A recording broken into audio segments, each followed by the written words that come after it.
कंवेंशनल question number 31, ये बहुत ही अच्छा सवाल है। क्वेश्चन में दिया हुआ एक थिन हॉरिजॉन्टल डिस्क है जो कि रोटेट कर रहा है about A vertical axis passing through it's fix centre O। इसका एंगुलर मोमेंटम LA LB दिया हुआ है corresponding two points A and B।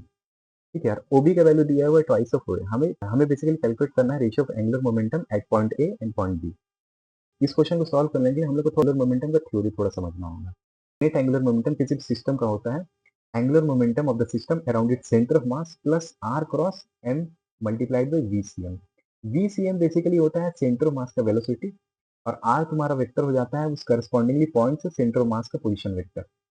LCM basically हो जाता है एंगुलर मोमेंटम सिस्टम का जब एक्सिस जो होता है इसका वो सेंटर मास से पास करता है। ठीक है, क्वेश्चन में हम लोग को पॉइंट ए और पॉइंट बी दिया हुआ है। अब according to the question centre of mass का जो वेलोसिटी वो 0 दिया हुआ है क्योंकि पार्टिकल का सिर्फ रोटेशनल मोशन है, ट्रांसलेशनल मोशन नहीं है।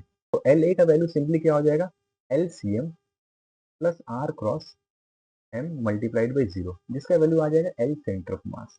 सिमिलरली LB का भी जो वैल्यू हो जाएगा ना वो तुम्हारा हो जाएगा LCM plus R cross M multiplied by 0 which comes out to be LCM। यानी कि अगर हमको LA बाई LB का रेशियो निकालना है तो इसका सिंपली वैल्यू हो जाएगा LCM angular momentum centre mass के around divided by angular momentum centre mass के अराउंड। इसका वैल्यू आ जाएगा 1, यानी मेरा बेसिकली जो रेशियो आएगा उसका वैल्यू हो जाएगा 1:1। यानी मेरा करेक्ट ऑप्शन हो जाएगा ऑप्शन नंबर 3